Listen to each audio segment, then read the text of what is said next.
안녕하세요. 뼈선생 채널 정형외과 전문의 신병기입니다. 이번 시간에는 팔, 다리에 가장 흔하게 발생하는 감염 질환이자 재발도 잘해서 환자분들을 몹시 괴롭히는 봉화지겸에 대해서 알려드릴게요. 환자분들께서 많이들 궁금해하시는 질문들과 치료하는 의사로서 환자분들께 꼭 알려드리고자 하는 6가지를 정리해드립니다. 그 6가지 항목은 1번, 봉화지겸은 어떤 병이고 어떤 증상이 있는가? 2번, 봉화지겸은 왜 생기는가? 3번, 봉화지겸은 어떻게 치료하는가? 그리고 2번은 언제 꼭 해야 되는가? 4번, 봉화지겸이 의심될 때 병원을 반드시 빨리 방문해야 하는 위험한 상황은 언제인가? 5번, 봉화지겸은 왜 이렇게 재발을 잘 하는가? 마지막 6번, 그렇다면 봉화지겸의 재발을 막으려면 어떻게 해야 되는가? 지금부터 정리해 드리겠습니다.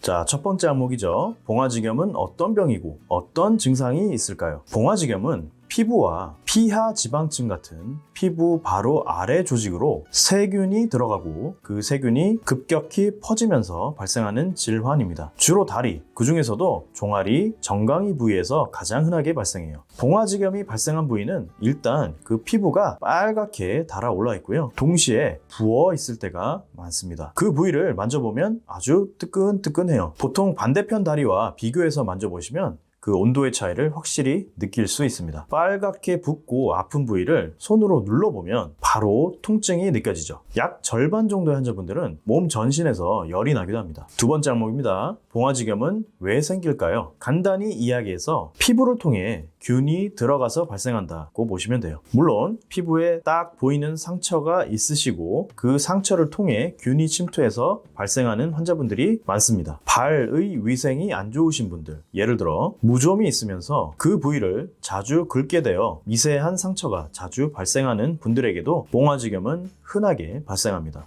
하지만 별다른 상처가 보이지 않는 경우도 꽤 많아요. 다리는 아무래도 팔이나 상체에 비해서 위생이 좀 더 안 좋을 때가 많죠. 그러다 보면 나도 모르게 세균이 다리에 자리를 잡게 되는 경우가 꽤 있어요. 그러다가 피부에 아주 미세한 손상이라도 발생하게 되면 그 틈을 통해 균이 파고들면서 봉화지겸이 발생하게 됩니다. 자, 세 번째 항목입니다. 봉화지겸 어떻게 치료할까요? 그리고 2번은 언제 꼭 해야 될까요? 봉화지겸은 결국 세균이라고 하는 살아있는 생물체와의 싸움입니다. 그러니까 당연히 세균을 박멸하는 약을 써야겠죠. 그게 바로 항생제라고 하는 약입니다. 세균 죽이는 약, 즉 항생제가 가장 중요한 치료라는 거죠. 보통 짧게는 일주일, 안전하게 길게 치료할 때는 2주일까지 항생제 치료를 하게 됩니다. 물론 통증과 염증을 줄여주기 위해서 진통소염제 같은 약물 치료도 병행을 하죠. 또한 봉화지겸이 생긴 부위를 환자분께서 자꾸 움직이시고 많이 활동하게 되시면 염증이 잘 퍼지게 돼서 아무래도 회복이 늦을 때가 많은데요. 그 때문에 간단한 반깁스를 착용시켜드려서 아픈 부위의 움직임을 줄이고 감염이 된 신체 부위를 쉬게 해드릴 때가 많습니다. 환자분 스스로 하셔야 될 부분도 있는데요. 바로 얼음찜질과 감염된 부위 높이 올리기입니다. 빨갛게 붓고 아픈 염증 부위 바로 위에다가 얼음찜질을 해주셔야 되고요. 아픈 곳이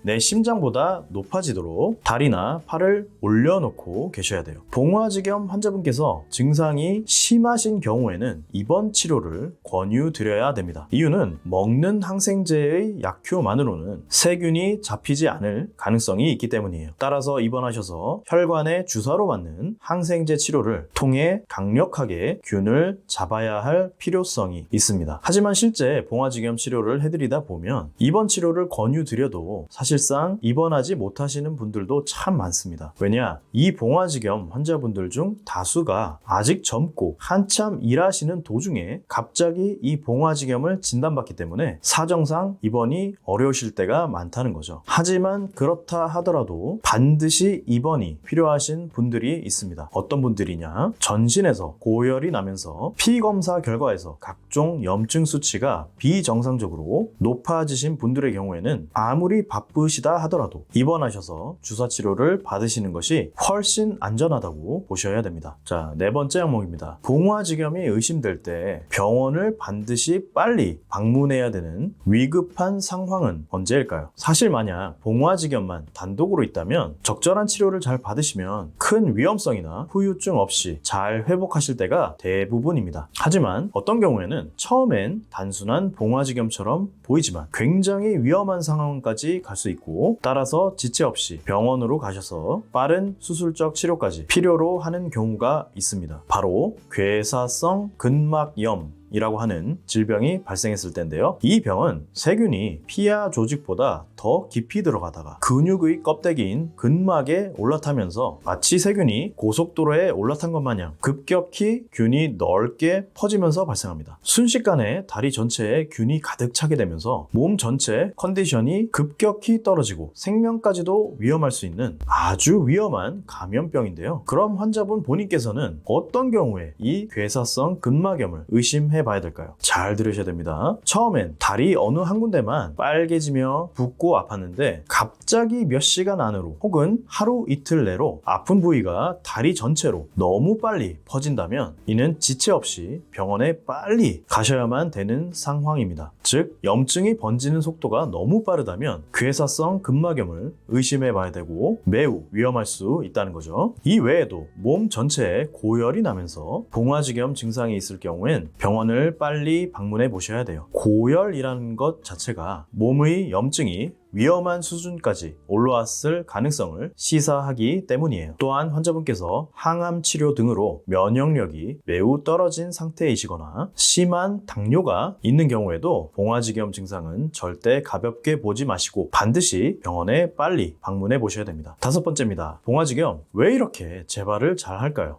봉화지겸은 은근히 재발을 잘하는 질환입니다. 1년 내에는 14%, 3년 내에는 45%까지도 재발할 수 있다라고 되어 있습니다. 이 정도면 정말 높은 재발 확률인데요. 재발하는 원인은 여러 가지가 있습니다. 첫 번째는 봉화지겸을 일으키는 원인 병변이 해결이 안 된 경우예요. 예를 들어서 발의 무좀과 그 주변의 상처 때문에 봉화지겸이 발생한 환자분인데 그 이후에 무좀에 대한 치료를 하지 못하셨다면 당연히 나중에 봉화지겸이 재발할 가능성이 높습니다. 두 번째 원인은 봉화지겸에 걸리면 그 근처 림프관이라고 하는 구조물들이 파괴가 되는데요. 그러면 정상적으로 흘러야 할 림프액이라고 하는 액체가 다리나 팔의 말단에 고이게 되면서 팔, 다리가 붓게 됩니다. 그런데 다리나 팔에 이렇게 부종이 생기게 되면 봉화지겸이 잘 발생하는 환경이 되어버려요. 결국 한번 걸렸던 봉화지겸 때문에 부종이 지속적으로 발생하면서 봉화지겸의 재발에 취약해져 버리는 악순환이 벌어지는 겁니다. 그 외에도 비만, 흡연 같은 요소들도 재발을 잘 일으키는 원인들로 알려져 있습니다. 자, 이제 마지막 여섯 번째입니다. 그렇다면 봉화지겸의 재발을 막으려면 어떻게 해야 될까요? 앞서 설명드린 바와 같이 만약 발에 무좀 같은 피부 질환을 가지고 계시다면 이를 방치하지 마시고 반드시 치료를 잘 받으셔야 돼요. 또한 발이나 다리에 상처가 생겼을 경우엔 가볍게 생각하지 마시고 소독 치료를 잘 하셔야 됩니다. 봉화지겸은 결국 어떠한 이유에서건 피부를 통해 균이 침투하는 병이니 피부 관리가 중요하다는 거죠. 또한 다리에 부종이 항상 있다면 병원에 방문하셔서 이 부종에 대한 치료를 적극적으로 받으시는 것이 재발 방지에 매우 큰 도움이 됩니다. 만약 비만 체형이시라면 체중을 줄여주시고 흡연자이시라면 금연해 주시는 것만으로도 봉화지겸의 재발을 상당 부분 막을 수 있어요. 마지막으로 당뇨 환자분들의 경우엔 잘 아시다시피 철저한 당 조절이 가장 중요한 부분입니다. 자, 이번 시간 봉화지겸에 대한 중요한 내용들을 6가지 항목에 담아서